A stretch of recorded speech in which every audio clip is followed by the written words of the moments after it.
This movie starts at a time when people had to fight at every turn just to save their lives and dignity. So what's the harsh truth about this world? Let's find out. The land has completely disappeared. Meanwhile, because the glaciers have melted, the water level on Earth has risen a lot, and the people who are still alive live on their floating boats, which have become their homes. But there are still some people who believe that somewhere at the far end of the sea, land still exists, and they are on a quest to find that place. This is where we people see a guy named Marine, who has an advanced boat, and that boat is basically his home. He's been traveling on that boat for months. He fills his stomach by eating fish, but for drinking, he uses his own urine. He puts his urine through a filter machine to clean it before drinking. The ocean water is too salty for Marine to drink. After going a bit further, Marine spots another boat. He asks the guy on that boat for help because he's run out of drinking water, but that guy doesn't help Marine. He refuses. Marine tells him about the rules of the sea. He says that whenever two people meet at sea, they trade goods, but still the man refuses to help Marine and starts to leave. Actually, this man had stolen some fruit from Marine's boat, so he didn't want to come back. Once the man is far enough away from Marine, he shows Marine the fruits he had secretly stolen from the boat.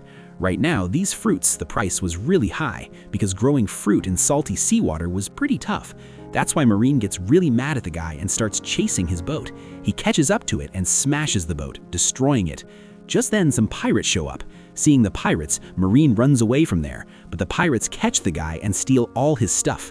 A little further ahead, Marine spots a floating village. He goes there to sell his goods to the people. He tries, but whatever stuff Marine had wasn't useful to those people, so they didn't buy Marine's stuff.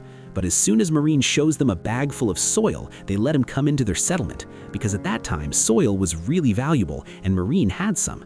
That's also how Marine managed to grow some fruits. Since there was water all around, people needed soil to grow crops. After that, Marine goes inside to a shop to sell his soil.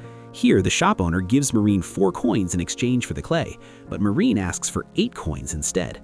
Even after Marine demands 8 coins, the shop owner agrees to the deal. After that, Marine takes the coins and goes to a shop to buy something, but when he gets there, he sees the shop is completely empty, so he buys a tomato plant and some drinking water instead. The shop owner is a woman named Helen, and she's pretty poor. Because of that, Marine gives her all his coins and leaves with the plant and water. Right then, the tribe leader stops him and shows him a girl asking him to marry her. The leader says, "If you marry this girl, you can take anything you want from our tribe." Actually, the leader was thinking that Marine is a strong guy who lives alone out here by the sea, and if he marries his daughter, their kids would be healthy and strong too. But Marine refuses to marry the girl and starts to leave. Because of Marine's reaction, the tribe leader gets really angry and orders his men to capture him. As soon as his men catch Marine, one of them notices a mark behind Marine's ear. That kind of mark is only found behind a mermaid's ear. Then he shouts out that Marine isn't human, but right then Marine jumps into the water. After that, they catch him and lock him up in a cage. The next day, they're planning to kill Marine because they kill humans and use their bodies as fertilizer. They make it so the fertilizer can be used for growing crops. But then a bunch of pirates show up, and these aren't just any pirates, they've got some pretty advanced machines. They surrounded the tribe from all sides and started attacking, which ended up destroying the tribe. Because of this attack, Marine's cage breaks and falls into the water, and he starts to drown. That's when Helen sees him and rushes over to save him. But before she can rescue Marine, she sets a condition.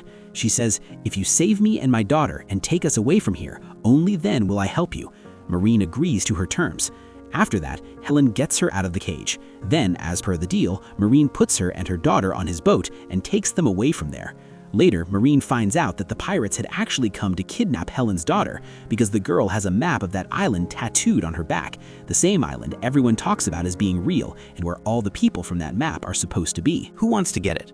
Here, we learn that Marin is a merman. He can breathe both underwater and above the surface. Marin tells Helen that only one of them, either her or her daughter, can survive because they have very little drinking water. Hearing this, Helen gets really scared. After that, she somehow convinces Marin. Meanwhile, we see the leader of the bandits telling his men that he wants the girl with a map of the land on her back at any cost. Now, the leader's men, they were searching for these people from the plane. Before they knew it, those guys attacked Marin's boat.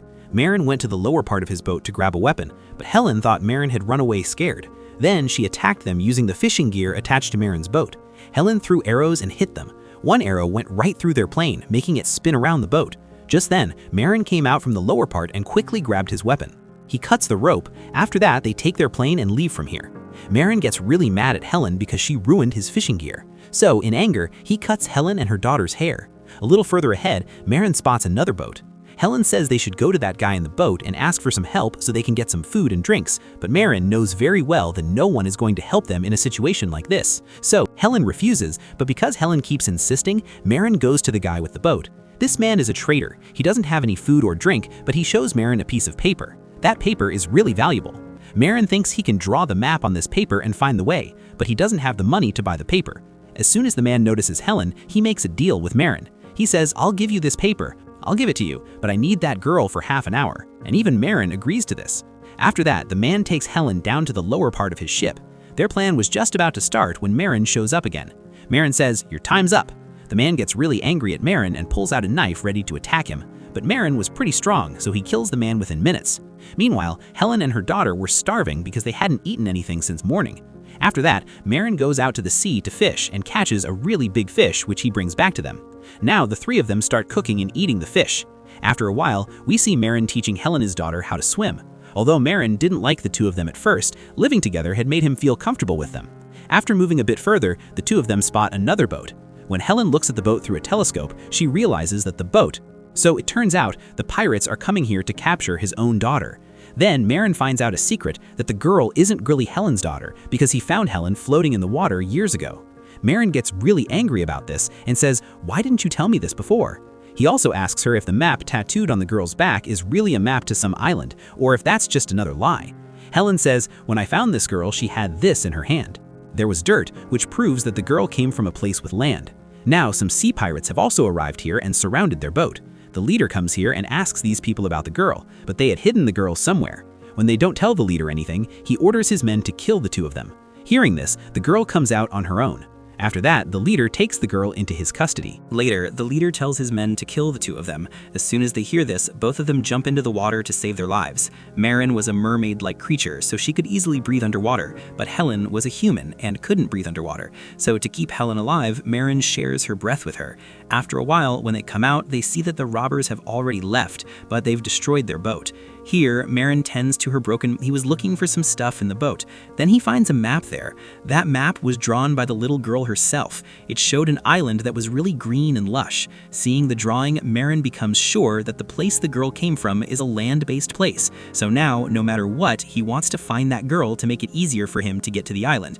But their boat was already broken, so they couldn't go anywhere now. Just then, a man flying by in a balloon comes nearby. Helena, seeing that man, she's really happy because that guy was from above. Then both of them get onto the balloon. Now they head out looking for the bandits. After trying hard, they finally find the bandits' ship, but they can't reach the ship by balloon, so Marin gets down quietly and sneaks onto their ship. He goes there and asks the leader to release the girl, but the leader refuses to let her go. After that, he tells his men he orders to capture them, but Marin came fully prepared. He has a bomb that he throws into the ship's fuel tank, causing a huge explosion and killing a lot of pirates. Seeing his ship getting destroyed, Sardar tries to escape with the girl. He plans to take off in his private plane, but just as his plane is about to take off, Marin throws a hook and catches a rope onto the plane, ruining it too. Marin gets the girl off the ship. Meanwhile, Helen arrives here with that man. They throw a rope down from above. Then Marin grabs the rope with the girl and climbs up to the balloon, but the bandit leader was still alive and starts shooting at their balloon. Suddenly, the girl falls into the water. The leader signals to his two men. They move closer to catch the girl, but Marin ties a rope around his waist, jumps into the water and picks her up.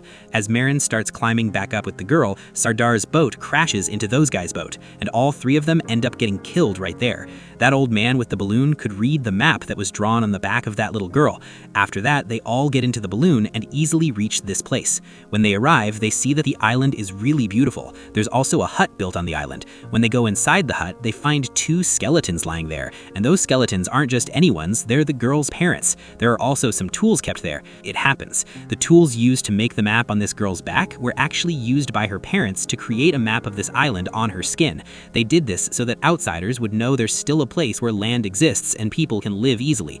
Marin brings these two here and completes his task. After that, he says goodbye to them and leaves, because he's part of a mermaid-like race. That's why he prefers to stay in the water. Then he starts to leave from here, and that's where this movie ends. For more movies like this,